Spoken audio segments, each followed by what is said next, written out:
오늘 우리에게 주시는 하나님 아버지의 말씀은 민수기 30장 1절에서 5절 말씀입니다. 민수기 30장 1절에서 5절까지 제가 봉독해 드리겠습니다. 모세는 이스라엘 자손 각 지파의 우두머리들에게 말하였다. 이것은 주님께서 명하신 것입니다. 남자가 나 주에게 서원하였거나 맹세하여 스스로를 자제하기를 서약하였으면 그는 자기가 한 말을 어겨서는 안 된다. 그는 입으로 한 말을 다 지켜야 한다. 여자가 아직 어린 나이에 아버지 집에 있으면서 나 주에게 서원하였거나 스스로를 자제하기로 서약하였을 경우에는 그의 아버지가 자기 딸의 서원이나 딸이 스스로를 자제하기로 서약한 것을 듣고도 딸에게 아무 말도 하지 않으면 그 모든 서원은 그대로 살아있다. 그가 한 서원과 스스로를 자제하기로 한 서약은 모두 그대로 성립된다. 그러나 딸이 스스로를 자제하기로 한 모든 서약과 서원을 아버지가 듣고서 그날로 말렸으면 그것은 성립되지 않는다. 아버지가 딸의 서원을 말렸기 때문에 나주는 그 딸에게 책임을 묻지 않는다. 아멘. 오늘 또 이제 계속해서 우리가 이제 민수기 말씀 계속 합니다. 오늘은 30장 말씀이에요. 여러분 이제 민수기 쭉 잘 따라오고 계시죠? 지금 하는 거예요. 이거 1장서부터 이제 쭉 계속 한 장 한 장. 드디어 이제 거의 이제 후반부로 오고 있어요. 이제 30장이니까. 그래서 주님께서 그들을 1장에 그들의 숫자를 세면서 기억하셔야 돼요. 우리 수가 많구나. 야, 대단하다. 이게 아니라 하나님의 약속이 이루어지는구나. 이루어졌고 또 이루어 가시고 또 그러니까 미래도 맡길 수 있는 거예요. 어쩌면 하실 거가 아니라 그걸 보여주시는 거거든요. 한 사람을 통해서 한 가문을 만드시고 그 가문 지금 민족이 됐어요. 그러한 것들을 통해서 그들은 이제 드디어 뭔가 하나 하시는구나. 그러면서 또 이제 잘 정비하고 이제 해서 9장에서 이제 1주년 행사, 6월절 행사를 잘 하고 그 다음 10장이 출발. 근데 이제 그때부터 이제 그 다음 장서부터. 그러니까 여러분 섰다고 했을 때 넘어질까 조심해야 돼요. 나 이쯤 됐어. 되면 됐어가 아니라 그때부터 원망. 그러니까 입을 참 조심해야 돼요. 입이요. 주님을 찬양도 했다가 원망도 하고 불평도 하고 막 이런단 말이죠. 그러니까 거기 시작이 11장에서도 원망하고 12장에서도 또 거기 이제 리더십 안에서 이 갈등이 일어나고 13장, 14장 정탐꾼을 보냈다가 하나님 미리 맛보게 하셨는데 복을 그냥 걷어차죠. 밤새 통곡하면서 울 일도 참 많아. 그러면서 우리는 끝났다는 거야. 돌아가자는 거죠. 왜 우리 잘 있는 우리를 끄집어내가지고 그 원망이 계속돼요.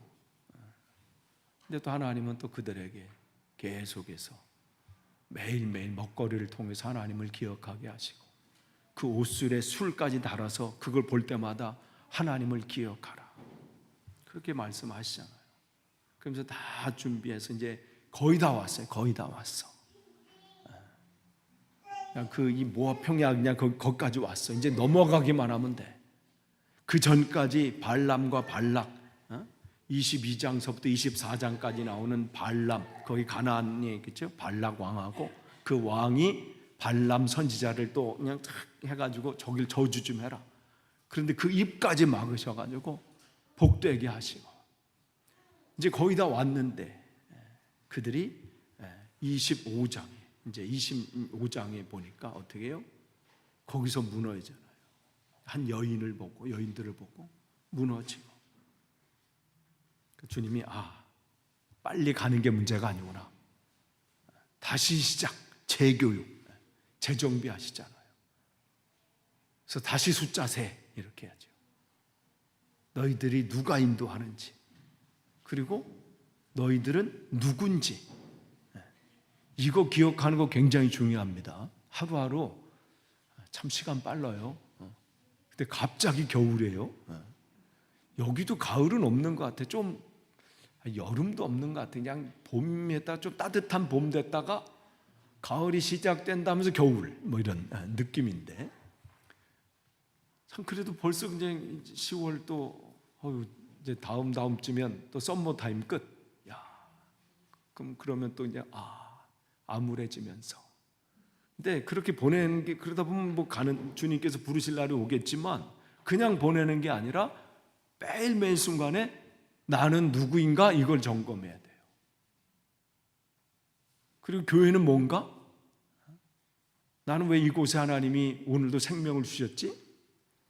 그냥 먹고 사는 문제가라면 정말 고달픈 인생이잖아요. 그게 전부라면 우리를 보내신 이곳에 심으신 이유가 있고 우리 교회 이곳에 세우신 이유가 있는데, 그것을 깨달아서 그 일을 열심히 하다가 그걸 잘 산다 그래요. 그걸 잘 산다.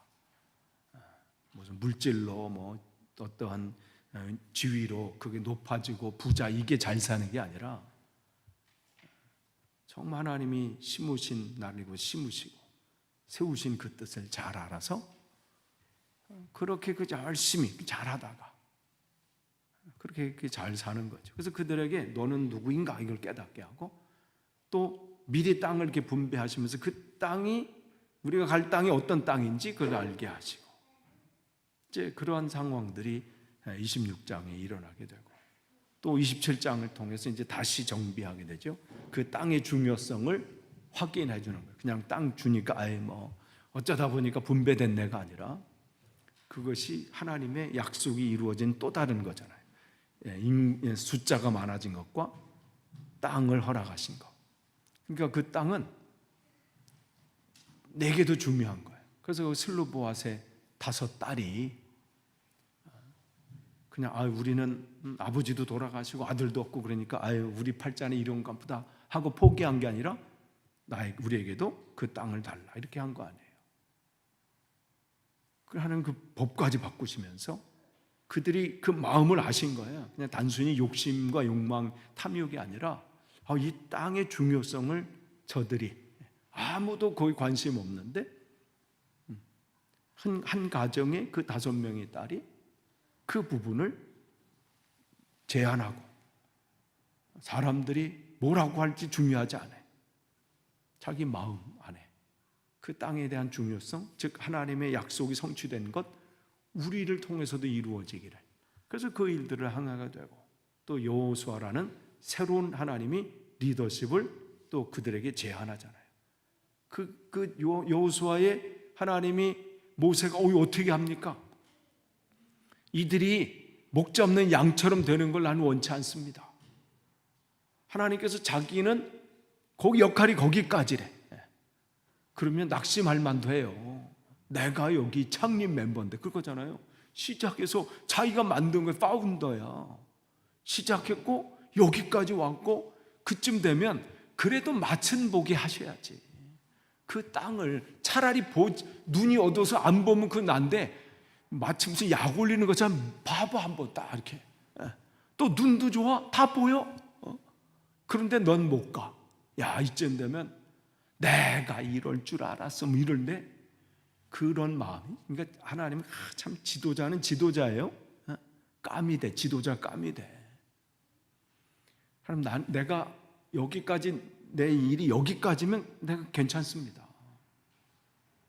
참, 교회마다 이러한 리더십이 있으면 그 교회는 안 될래야 될 수밖에 없어. 그죠? 근데 많은 교회들이 이렇거든요. 왜 나는 안 세워주나? 나는 그래도 내가 여기 끝까지 가야지. 역할이 거기면 거기까지. 그런데 뭘 염려해요? 내가 없어지고 사라지는 게 문제가 아니고, 내가 뭐가 문제가 아니라 이들이 지도자가 없어서 헤매는 걸 나는 원치 않습니다. 근데 주님은 참 예비한 한 사람이 있어요. 그러니까요, 이 교회는 나 없이는 안 돼. 되지 않는 소리 하지 마세요. 우리 교회는 목사님 아니면 안 돼. 되도 않는 얘기하지 마세요. 그 사람 안 하면요, 그거 안 하거나 아니면 어떤 상황에 대해서 그 역할이 거기까지면 하나님 또 한 사람 세우고 계시고 이미 준비하고 계세요. 이미 여호수아가 딱 하나님이 그 말 나오자마자 바로 그 하나님의 영이 거하는 사람, 하나님에게는 이것만 있으면 돼요. 키 큰 사람, 뭐 건강한 사람, 뭐 부자, 이게 아니라 내 그 마음에 하나님의 영이 거하는 사람이다. 그 사람이면 하나님이 얼마든지 그 역할을 감당케 하세요. 그렇게 하나님이 진행을 하게 하시고 그런 일들을 진행하게 되시고, 그 다음에 이제 28장서부터 29장까지 지난주 말씀에요, 예배를 훈련하잖아요. 지난주하고 지난주 매일 속에 예배를 어떻게 해야 되는지, 한 주간의 시작을 어떻게 시작이 되는지, 한 달의 시작, 그 월상이라고 그랬어요. 한 달의 시작을 어떻게 시작해야 되는지, 그게 28장 말씀이에요. 그러니까 그들이 빨리 가는 게 문제가 아니라고 그랬어요. 잘 가는 게 중요하고 제대로 가는 게 중요해요. 그러니까 그들에게 매일매일 이제는 하나님 바라보기 훈련을 시키는 거예요. 매일 하나님 바라보기. 아침에 눈 떠서 주님, 오늘 하루 시작하게 하시는 하나님 감사합니다, 이 마음으로 하루를 시작하고, 한 주 시작할 때도 주님께 예배함으로 하나님, 이 한 주간 이제 시작이 됐습니다. 이 한 주간도 주님의 몸이 돼서 내가 살겠습니다. 그 부분, 한 달도 시작하면서 벌써 한 달이 시작된 애가 아니라 하나님이 한 달도, 지난 한 달 하나님의 은혜로 보내게 하신 하나님, 이번 한 달도 주님과 온전히 동행하기를 원합니다. 그 훈련은 하나님 필요하신 거예요. 그렇게 훈련된 사람들을 통해서 하나님 일하시길 원하세요. 그러니까 그 일들하고 29장에서 이제 절기를 말씀드렸어요. 그 절기. 그래서 마지막에 그 통해서 말씀드렸죠. 구속사적으로 이렇게 봤을 때 그들이 저는 첫 번째가 6월절이 시작해서 절기 첫 번째였어요. 출애굽하면서 가졌던 절기가 6월절이잖아요. 그들은 그 6월절을 통해서 내가 어떻게 구원받았는지를 늘 기억하는 거예요, 매년. 근데 이거는 예수 그리스도의 오실 것을 이미 보여주는 사인들이에요. 그 6월절에 무슨 사건이 일어나요? 어쩌다 보니까 예수님 돌아가신 게 아니라 그거를 이미 구약 성경에 오실 예수님을 말씀하신 거고, 그 오실 예수님이 그 절기에 맞춰서 그 자신을 드러내시는 거예요. 6월절, 그게 출애굽기 12장 사건이잖아요. 거기 그 피를 통해서 구원을 받은 거잖아요. 그 십자가의 사건. 그 전도 아니고 한 달 후도 아니고 그 절기 때 그 주님이 드러나신 그 6월절 이후로 일주일 진행되는 게 무교절에게 붙어서 그들이 그때 출애굽하기 전에 그 쓴 나물, 그 누룩 없는 빵을 먹고 준비해서 그 나간 것처럼 그들은 늘 내 삶 속에 이제 새롭게 출발하는 사람들이 어떠한 삶을 살아야 되는지, 즉 구원받은 자는 어떤 삶을 살아야 돼요? 그게 무교절의 삶이에요. 세상 방식대로 사는 게 아니라 언제나 주님만 바라보는 거예요.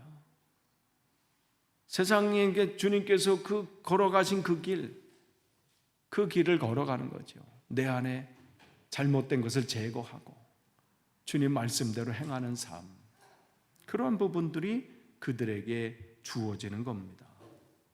그래서 이 부분, 이제 무교절 그 기간, 그러니까 요 세 개는 연결돼요. 6월절, 무교절, 초실절.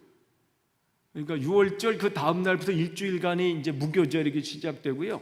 그 무교절 일주일 그 시작되는 그 사이에 안식일 있잖아요. 안식일 날 다음 날이 초실절이에요. 그러니까 그게 연결되면 뭐가 있어요? 주님이 부활하심. 그래서 예수님을 그 죽은 자의 첫 열매라 이렇게 말씀을 하는 거예요. 그래서 이때를 이스라엘은 그 당시에는 이때를 맥추절도 지켰습니다. 그러니까 첫 번째 이렇게 처음 난 그 열매를 하나님 앞에 드리는. 그 다음에 이제 오순절, 6월절이 지난 후 이제 50번째 되는 날. 그 날이 뭐예요? 성령 강림절. 그러니까 구원받은 자, 구원받은 자는 이 누룩을 제거하고 나의 자아를 죽이고 나의 첫 열매, 즉 내 삶을 주님께 드리고, 근데 드린 자가 내 힘으로 살아갈 수 있어요? 못 살아. 우리가 연약하기 때문에. 그렇기 때문에 성령께서 우리에게 오셔서 우리를 그 삶을 살게 하시죠. 또한 지난주에 했던 게 바로 이 나팔절이에요. 나팔절은 뭐예요? 새해. 그 유대력으로 7월이에요. 7월 1일. 새해도 그러니까 하나님이 매일 일주일 시작, 한 달 시작, 한 해 시작.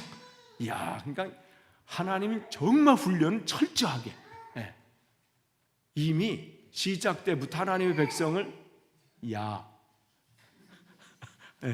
이 훈련을 이렇게 그냥 스케줄 잘 이렇게 해서, 왜냐하면 이게 중요하기 때문에 그래요. 잊을만 하면 또 훈련하시고 이렇게 하셔서, 그래서 한 해의 시작도 그냥 한 해 시작하니까 우리 떡국 먹고 시작합시다, 이게 아니라 모여 이러는 거죠. 그리고 하나님 앞에 예배함으로 나팔을 불면서 하나님이 그동안 우리의 삶의 죄를 용서해 주신 하나님, 그래서 정신 차리라는 거죠. 하나님의 은혜를 기억하라는 것이죠. 어떻게 하나님께서 이끄실 것을 기대하라는 거예요. 그래서 하나님의 은혜가 있는 거죠. 이것을, 그렇기 때문에 기다리는 자는 이 절기와, 예수님께서 그동안 이 절기 때로 이렇게 됐잖아요. 그래서 이렇게 또 바라보는 사람도 있어요. 그럼 요때 주님께서 혹시 재림하신다면 요 절기 때 오시는 것이 아닌가? 뭐 그거는 우리가 몰라. 왜냐하면 그때와 그 시는 주님 하나님밖에 모르니까. 그러나 그 절기대로 행하셨으니까 혹시 뭐 이러한, 뭐 돼도 좋고 안 돼도 상관없어요. 오시면 돼. 오시면 되는데, 어쨌든 그걸 통해서 우리가 기대하는 부분은 뭐냐면 다시 주님께서 오신다는 것이죠. 그런 부분들. 그 다음에 그 10일 후가 뭐예요? 대속죄일이 되는 거예요. 그 첫 번째 이렇게 드리고 10일 후에, 그 다음에 그 기간 동안에 나의 모든 한 1년 동안의 죄를 다 고백하고 다시 결단하는, 그러니까 이 새 한 달을 그냥 보내는 게 아니에요. 그 5일 후에 또 뭐예요? 그때에 이제 또 장막절, 초막절, 수장절, 같은 단어예요. 그러니까 성경 버전에 따라요, 어느 또 어떤 곳에서는 장막절이라고 하고, 어느 때는 초막절이라고 하고, 어느 때는 수장절, 다 같은 단어예요. 그들이 텐트를 치고 광야의 생활을 기억하면서 하나님이 이렇게 먹이시고 입히셨구나. 일주일 동안 그는 고행이 아니라 그들은 그때 감사의 축제예요. 그러면서 앞으로도 하나님께서 입히시고 먹이시고 인도하실 것을 기대하는 거죠. 이제 이러한 가운데 이제 오늘은 이제 계속 제가 이렇게 반복해요. 이걸 까먹으시지 말고 그냥 한번 쭉 민수기에 이렇게 흘러가고 있다는 거. 오늘은 서원이야. 그러니까 예배를 가르쳤어요. 28장에서 이 매일과 뭐 이렇게 한 달, 그 다음에 절기를 29장에 가르쳤어요. 그 다음에 이제 서원이에요. 서원이 하나님 앞에 약속하는 거잖아요. 근데 구약시대 많은 서원들이 있어요. 첫 번째가 이제 야곱이 서원한 부분이 나오잖아요. 야곱이 막 형한테 쫓겨 나오다가 거기 베델에서 그 돌베개를 메고 자면서 거기서 하나님 앞에 서원하잖아요. 하나님께서 저와 함께 계시고 제가 가는 이 길에서 저를 지켜주시고 먹을 거 입을 것을 주시고, 그러면서 제가 안전하게 저희 아버지 집으로 돌아가게 해주시면 주님이 저희 하나님이 되실 것이며 제가 기둥으로 세운 이 돌이 하나님의 집이 될 것입니다. 여기가 베델이에요. 하나님의 집이라는 뜻. 하나님께서 저에게 모든 것에서 주신 모든 것에서 열의 하나를 하나님께 드리겠습니다. 이렇게 하나님 앞에 서원 약속을 합니다. 뭐 서원은 곳곳에 나와요. 한나도 정말 그 당시 아들이 없고 그런 상황 가운데 하나님 앞에 서원 막 흐느끼면서 기도하는 거예요. 여기서 울면서, 흐느껴 울면서, 얼마나 간절함이 여기 담겨져 있어요. 그러니까 그러면서 소원하여 이루 만군의 하나님 주께서 이 비천한 모습을 참으로 보시고 나를 기억하셔서 주의 종을 잊지 아니하시고 이 종에게 아들을 하나 허락해 주시면 하면서 이 아들을 하나님 앞에 헌신하겠습니다. 그렇게 하지요. 초대교회에서도 바울도 소원한 적이 있어요. 소원이라는 것은 단기간의 소원도 있고요, 나시린처럼 태어나서 내 삶을 전체로 드리는 그러한 소원도 있고, 소원은 그렇기 때문에 하나님 앞에 어떠한 상황 가운데 개인적으로 하나님 앞에 약속하고, 또 그것을 그런 내 고백을 통해서 내가 흔들리지 않고 이 하나님을 향해서 내 이 거룩한 삶, 그것을 결단하겠다는 그런 자기의 결단의 시간이 되는 거죠. 그렇기 때문에 이 소원은 하나님과 나와의 공식적인 그런 약속이 되는 겁니다. 그런데 성경을 보면요, 주님께서 여기 소원의 부분을 오늘 이 30장에 말씀하시는데, 이 소원이 잘못되어 오해돼서 나가는 경우들이 생기게 돼요. 그래서 오늘은 이제 두 가지 잠깐 이렇게 볼 텐데, 소원이라는 부분, 그렇기 때문에 우리가 정말 하되 잘 해야지, 자기 어떤 감정이나 아니 남들이 쫓아하니까 다 이렇게 하면 되더라, 남들도 이렇게 하니까 뭔가 저분이 된 것 같아, 그래서 따라서는 안 된다는 거죠. 그래서 잘 우리가 이 볼 부분이 있는데, 긍정적인 이 부분을 이렇게 먼저 볼 텐데, 오늘 민수기 30장에 보면 거기 이제 남자 2절에 보면 이제 남자가 소원했을 때는 분명히 이것을 지켜라. 근데 이제 30장이 보면 아직 어린 나이, 그러니까 아직 미성년자예요. 미성년자인데 자기를 이제 아버지 집에, 아직 이제 출가한 게 아니에요. 결혼해서 나간 게 아니고 아버지 집에 있는데, 나를 주에게 이제 소원한 거죠. 내가 이런 삶을 살겠습니다. 이렇게 했을 때 하나님께서 어떻게 해야 되는 그 방식들을 말씀해 주십니다. 그러니까 이 오늘 본문이 이 소원에 관한 부분인데, 특별히 남자와 특별히 많은 부분을 뭘로 할애하고 있냐면 이 여자가 소원했을 때 이 부분을 말씀하십니다. 그리고 또 이 주님께서는 이 소원을 통해서 그 소원대로 또 주님께서 그 기억하시고 그대로 행동하시는 것을 보게 됩니다. 근데 여러분이 30장 우리가 다 읽지는 못하지만, 여러분이 기회가 돼서 돌아가서 보시면 그 당시에는 여인은 자기 나름대로 뭘 할 수 있는 부분은 없었던 그 시대입니다. 결혼 전에는 아버지가 그 소원을 인정하느냐 못하느냐에 따라서 그 소원이 진행될 수도 있고 머물 수도 있어요.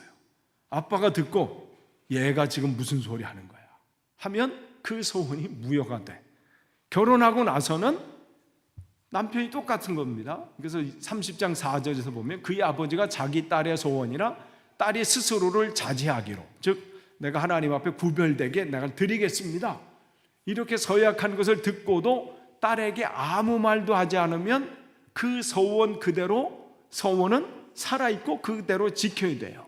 그런데 아버지가 그거는 아니다, 만약에 한다면 듣고 그건 무리인 것 같아, 지금 너 그걸 상황이 아니야, 만약에 그랬다면 그 소원은 그 딸이 지키지 않아도 책임을 묻지 않는다.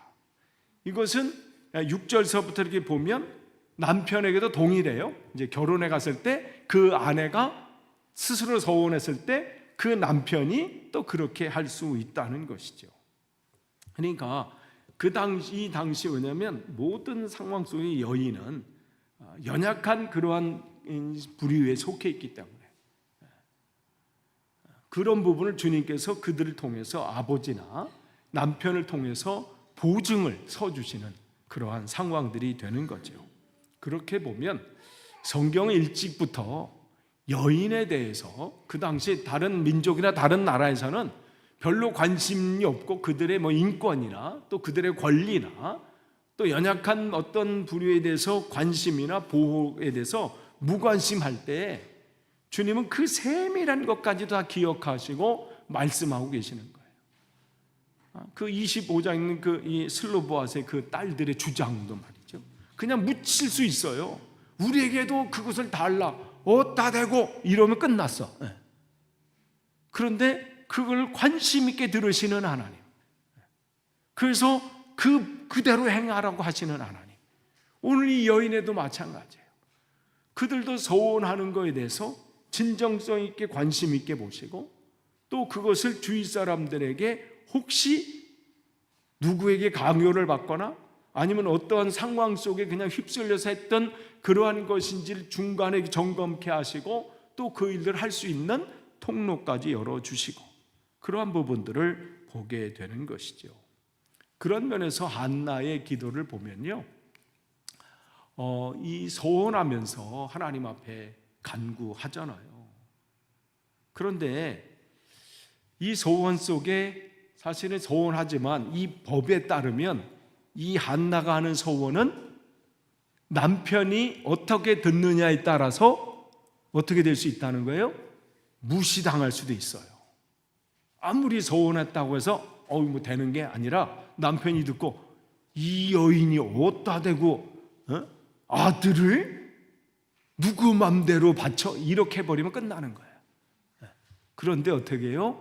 그 남편이 듣고 그에게 대답하잖아요. 당신 생각에 그것이 좋으면 그렇게 하시오.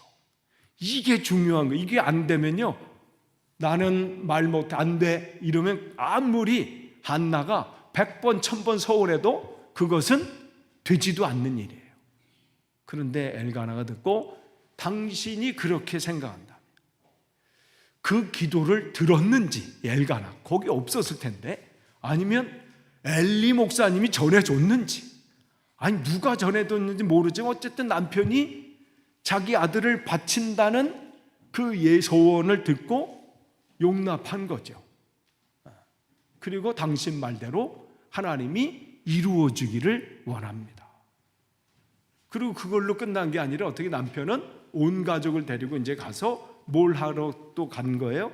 맨 소원 제사를 드리러 가요.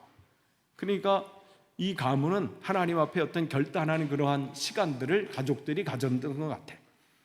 한 해를 시작하면서 또 어떠한 기간 동안에서 하나님, 내가 올해는 내가 이렇게 살겠습니다.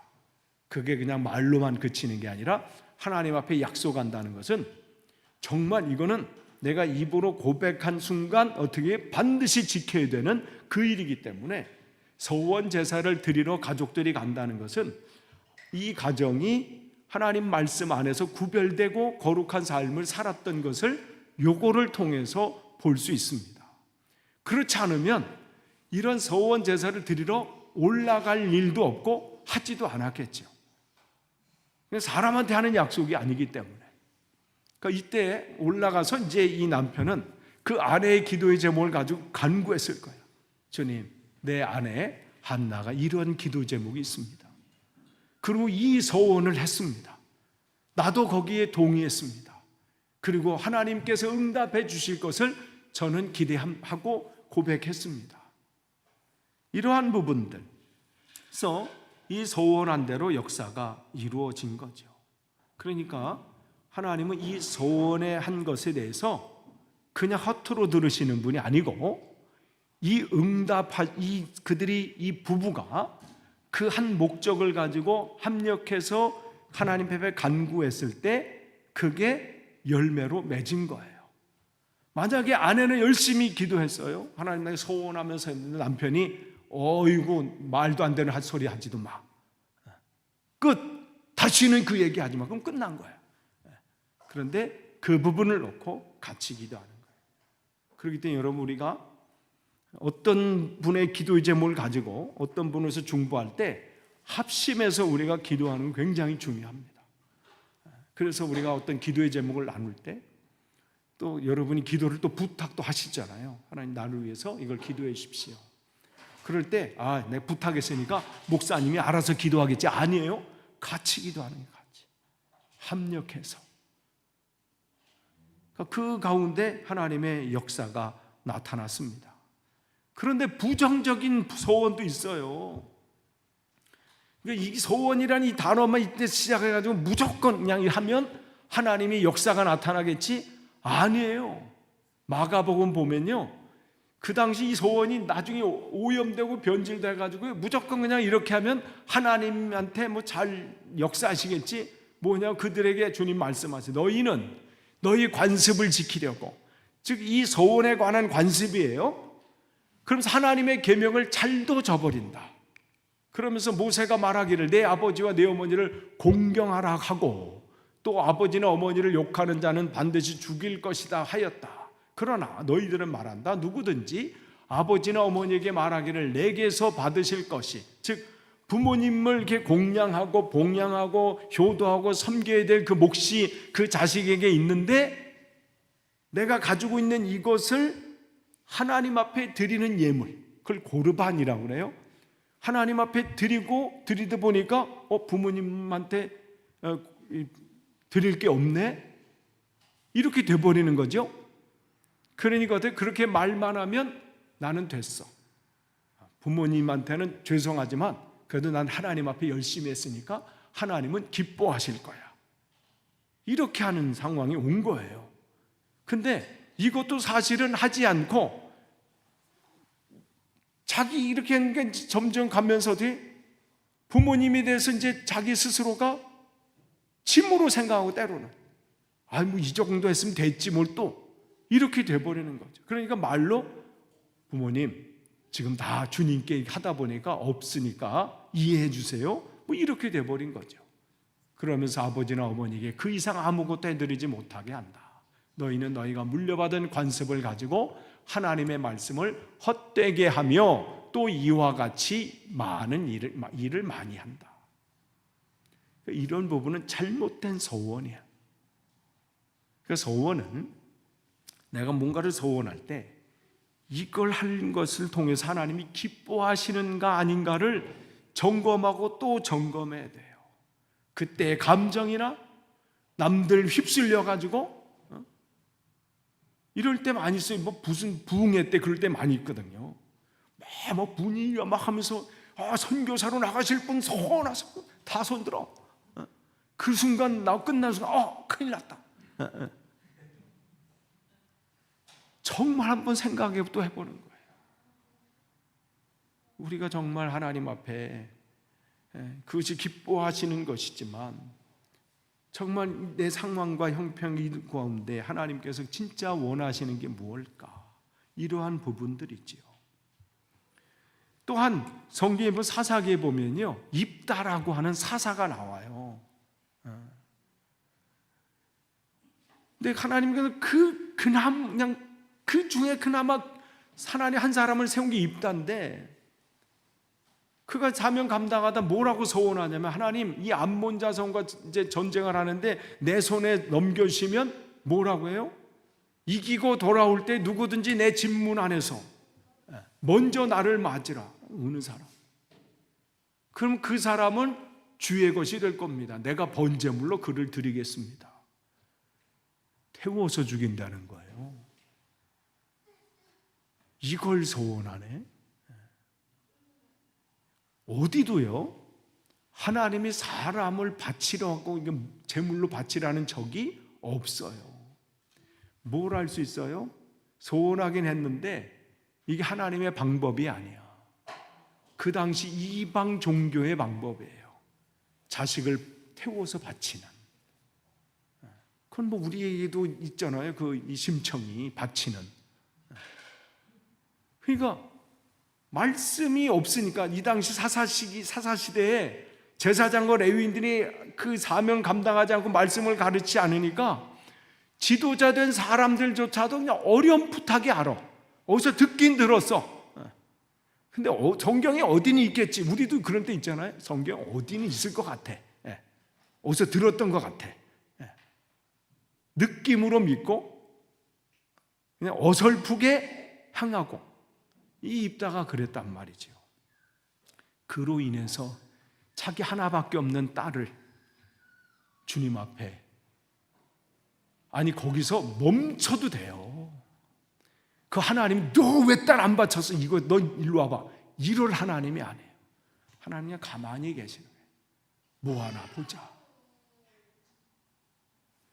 이건 소원이 아닌 거예요. 여러분, 예전에 갑자기 소원이 생각나나요? 어릴 때 소원을 했던 것 같기도 하고, 아니 지금 내가 아프리카 어느 쪽에 있어야 되는 거 아닌가 뭐 이렇게.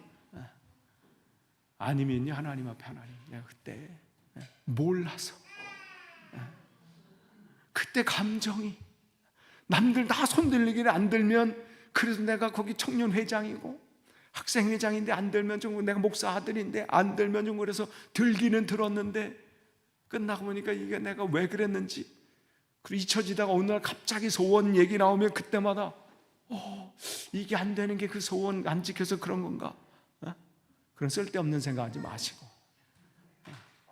다시 하나님 앞에 소원하세요. 하나님, 매일매일 내 삶 주님의 몸 되어 살겠습니다. 하나님, 이걸 기뻐하세요. 아프리카 안 가셔도 되고요, 저기 어디 골짜기 안 가셔도 돼.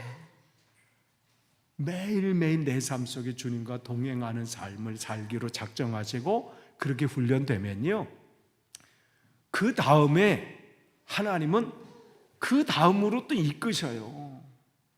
갑자기 나를 보내시면 그런 일 전혀 없어요. 그 여러분 착각이야. 제가 고등학교 때 그 착각했다고 말씀드렸잖아요. 막 신학교를 꿈꾸면서 주님, 내가 여기 있사오니 나를 보내서, 순간 갑자기 이러다가 아프리카로 막 이 생각했어요. 저기 그냥 저기 아마존 밀림 들은 건 또 있어가지고 안 보내셔요. 가서 무슨 난리 치려고. 그러니까 우리가 이 소원할 때도 정말 다시 한번 생각해야 됩니다. 그래서 주님, 왜냐하면 그 소원은 중요하기 때문에 그래요. 남자가 여기서 이 책임 있는 사람이에요. 자기가 한 말은 반드시 지켜야 한다. 그렇기 때문에 어떻게 해요? 이 당시에 그 말이라는 것이 굉장히 중요하기 때문에 그래요. 이 말로요, 사람을 살리기도 하고 죽이기도 합니다. 그렇기 때문에 이사야가 6장은 주님을 이게 강력하게 체험하는 그 장이잖아요. 근데 주님을 만나고 하는데 그가 먼저 고백한 게 뭐예요? 내가 입술이 부정한 사람인데. 아니, 주님을 만났는데 왜 입이 걱정이 돼요? 그동안 자기가 한 말, 또 자기가 목사로서 전했던 이 말, 그런데 말대로 살지 못했던 것,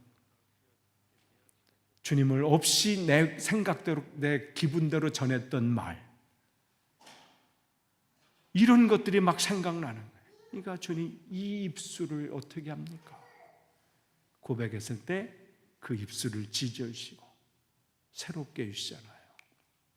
시편도 다른 앞에, 그 주님 앞에 나아갈 때, 이게 성전으로 올라갈 때 그들이 고백하는 게, 주님, 내 입에 파수꾼을 세워주십시오.